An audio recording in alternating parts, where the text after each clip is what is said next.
I like what they did with all the characters in their alternate timeline. They could have did a little bit more with Puss in Boots, to be honest. But yeah, keep going. No, I like Fat Puss. Hey. Shut up. That's not what I meant.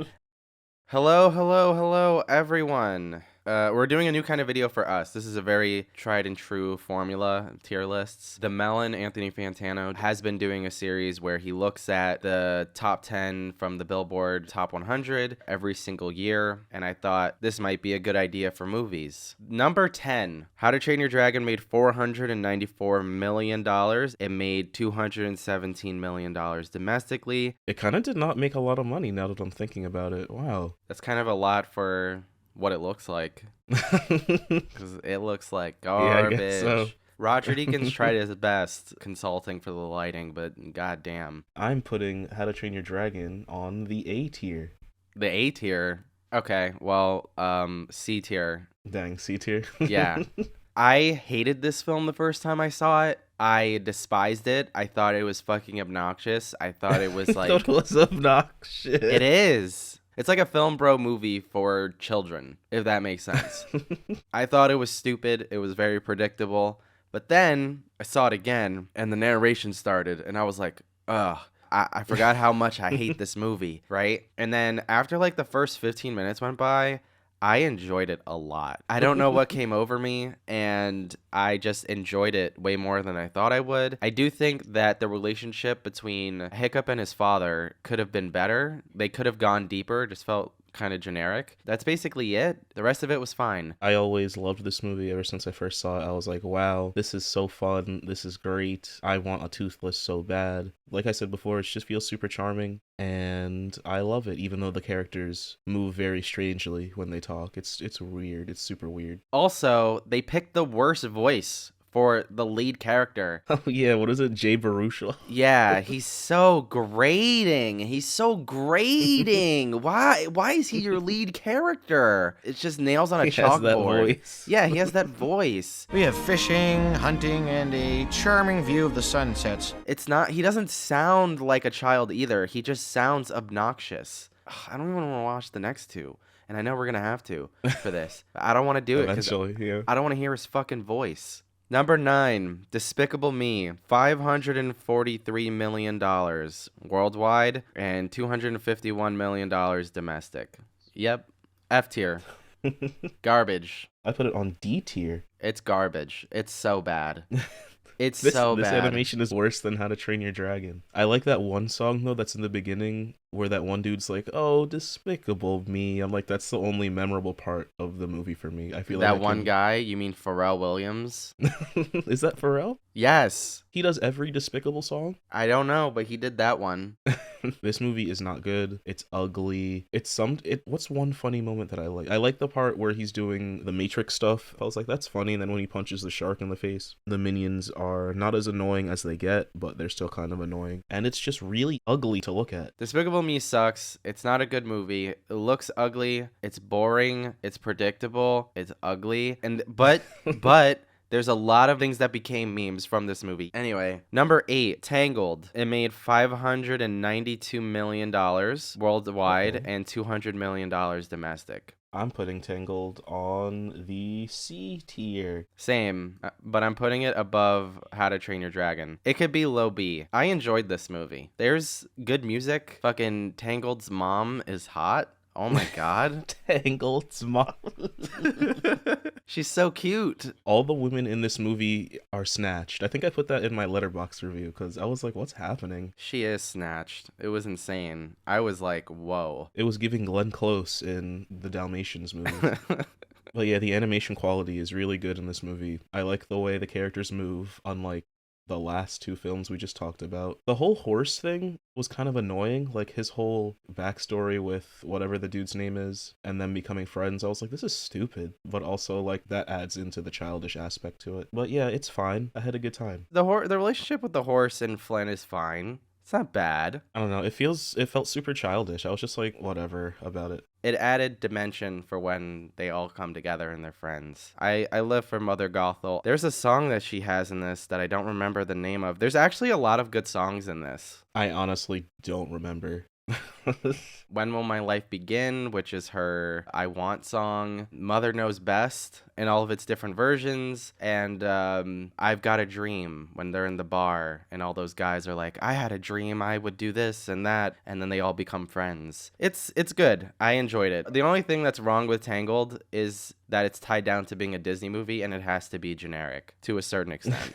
That's its only issue. I like everything else about it. The hair effects are great. Oh yeah, the hair is really good in this movie. It's aged well. They did a really good job. Number 7, Iron Man 2 made $623 million worldwide and $312 million domestically. Iron Man 2 is going in the C tier. Cool. Iron What Man about for 2 you? is going in the D tier. Ooh, me. look at that.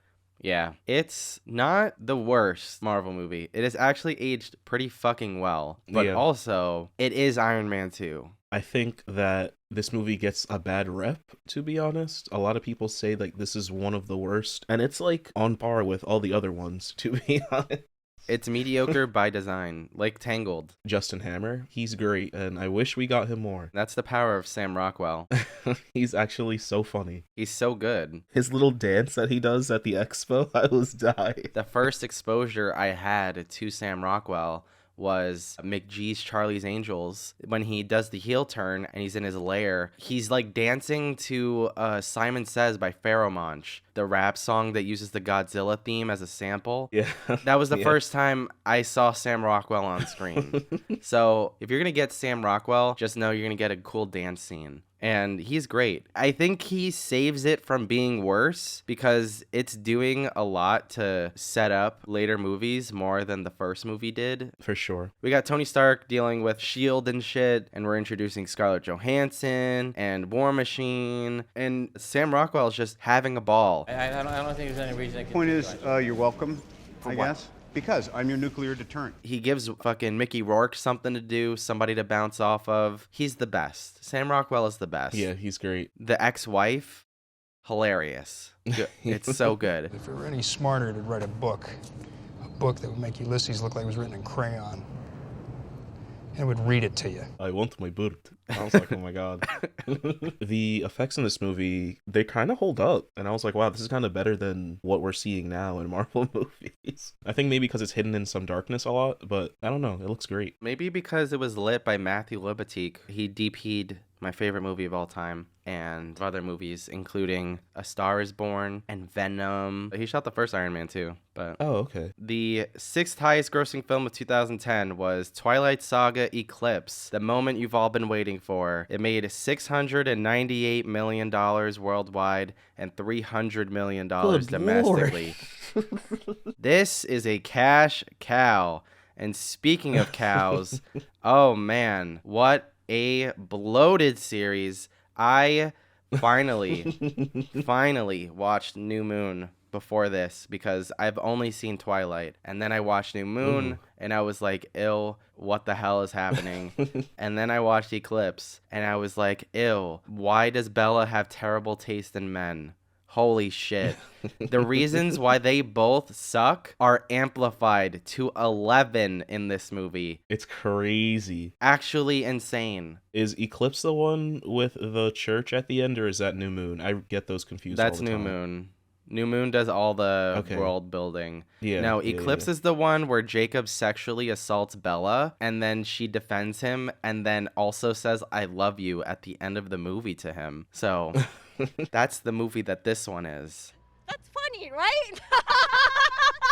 Oh yeah, sorry, F tier. Forgot to do that. But yeah, F tier. I'm putting it in the D tier only because of how iconic it is, even though it's not a good movie. Am I putting this above Despicable Me? I think I am. I'm going to move Despicable Me over and put Twilight Eclipse before it. Yeah, I guess movies where one of the main characters sexually assaults the other is better. It's definitely more exciting than Despicable Me. Did you realize at a certain point that they just randomly stopped making Edward sparkle? Yes. I think at the end, the final battle, I'm pretty sure there's like the sun's out, and even in the mountains, the sun's out, but they don't want to like pay the VFX people to make Edward and all the other vampires in this sequence sparkle. Like at the very least, Victoria and her boy toy should have been sparkling, but nope, can't have sparkling during a very serious and dramatic fight. It's very stupid. Also, they just made Victoria Bryce Dallas Howard for one movie. What a waste. The native representation in this is fucking embarrassing. Oh, it's appalling. Oh my gosh. It's so weird. Jasper defended slavery because he's a Confederate soldier. Bella's wig is awful sometimes. The training scene is stupid because they're just teaching the werewolves how they fight, and the only thing that they actually needed to know about the new blood is, what Jasper said at the beginning before the quote-unquote training even starts. And Edward and Jacob are both racist, and they're bad, and Bella sucks. And F tier. Garbage. All right, number 5, Shrek Forever After made $752 million worldwide, and it made... Good Lord. And the disparity between domestic and foreign is insane. It made $238 million domestically, and it made $500 million globally. So that's insane. That makes sense, actually. Okay, that's a little more believable than just like the whole 700 thing. That's like with Avatar right now, low-key. Shrek Forever After, high B tier. Might be low A tier. Me too. What a movie. Holy shit. What a picture. This movie was not awful. Yeah, it wasn't. It was like really good. I saw Shrek the Third recently for the first time because I hadn't seen it, but I thought that movie was fun. Shrek the Third made me laugh a lot. When I was done with it, I was like, is this a good movie though? I enjoyed my experience. There's a lot of memes in there, but like, would it hold up on a second watch? I don't know. But then I saw Shrek Forever After right after, and I was like, holy shit, the story is storying right now. Yeah, it's really good. I could not believe it. I love the Do the Roar kid. I think he's a meme, isn't he? I'm not sure. But yeah, the story's really great. The story is like top tier Shrek. And I wish we got more Shrek movies, to be honest. This is the last one, right? Yeah, but this is his arc. He grew up finally, and he embraced his family. Yeah, but we need more. We need like Shrek to return 10 years or 20 years later Shrek or something. I don't know. Something. Old man Shrek. Old man Shrek. Instead of Logan, it's just called Shrek. Yeah. Like the first one. I hurt myself today. It's so good. I love the alternate history story and basically like a Christmas caroling Shrek. Alternate Fiona, so hot. Very cool. I like what they did with all the characters in their alternate timeline. They could have did a little bit more with Puss in Boots, to be honest. But yeah, keep going. No, I like Fat Puss. Hey. Shut up. That's not what I meant. I also like how they flipped Shrek meeting Donkey on its head. It's just a really good story. Like you wouldn't expect a 4th Shrek movie to be this good, but it's like insane how good it is. And B tier. High B tier. Okay. Number 4, Inception. $826 million worldwide and $292 million domestic. Wow. Yeah. Wait, how much domestic? 200? Yeah, only 292. Okay, so basically like 3. That's like not a lot, to be honest. That's as much as Tenet made worldwide. Oh god, Tenet. That movie never got re-released in theaters. I really wanted to see it in theaters. Nope, and I thought they would. That's why I made that video, because I was like, yeah, they're gonna re-release Tenet. Why wouldn't they? But then they fucked it up. They said they were, and like they just didn't do it. Well, yeah, that's because Whatever. Nolan's a Universal Studios man now. Oh yeah, he said, "Get out of my face, Warner Brothers." Yeah, HBO Max is the worst subscription service of all time. Okay. Inception, where are you putting it? I'm putting Inception in the A tier. Cool. I'm putting Inception in the high B tier. Ooh. I know. Cool. What? You didn't put a Christopher Nolan movie in the S tier? What? What? It's not his S tier movie. Is it an S tier? No. It's not. It's not It's an A tier for me, but I can understand why you put it in B. When I first saw it, I was like, wow, this movie's amazing. It's so great. But every time I rewatch it, I'm just kind of like, okay. I think it's going to have more diminishing returns for you because, one, it is so overhyped to, like, the point of exhaustion that people think that this is a fucking masterpiece when it's not. It's just a really good action movie that, like, once it starts, it doesn't stop, which is a good thing about it. People like how ambitious it is, and I agree that for a Hollywood film of the $200 million level, this is very ambitious, but emotionally, it's not going to resonate as well as some of his other films because it's so heady that the film focuses on those things. And once we have time for the emotional beats, it almost comes off as generic. Cobb's whole relationship with Maul, with terrible names, by the way, just awful. Don't you know it spells out dream or something like that? Whatever, keep going. Fuck you. They're all terrible for the mouth. I don't like them. But anyway, so his relationship with her doesn't feel specific enough that it is universal. It feels almost generic that it doesn't feel relatable at all. That makes sense. But Marion Cotillard and fucking Leo acted up a fucking storm and they put a lot into it. So, like, it's engaging. It's just fun. It's just, like, awesome. The fucking hallway fight is so cool. The tactic that Leo uses on Cillian Murphy's character to convince him that he's in a dream and he needs him to help him. And they basically set up that he had tried this before and it didn't work. So, like, it adds stakes. Like, Inception is really good about creating stakes. Every time we progress in the plot, the stakes compound upon each other. So there are so many things that have to go right, and they keep telling you all the ways that this could go wrong. It's very cool. It's a good movie. It's just not fucking the best that cinema has to offer. That's all. I really don't need to watch this movie over and over like I do with other movies. This movie is good to watch every once in a while, maybe like once every year and a half. The more you watch it, the less it works for you. Yeah, and every time I do watch it, I like it less, but I can understand its significance to the culture. When I watched it this time, I was like, I get it. I almost gave it, right now I have it at a 7. I almost gave it an 8. I used to have it at a 9, but I'm at an 8 now for it. Brother, I used to have it at a 10.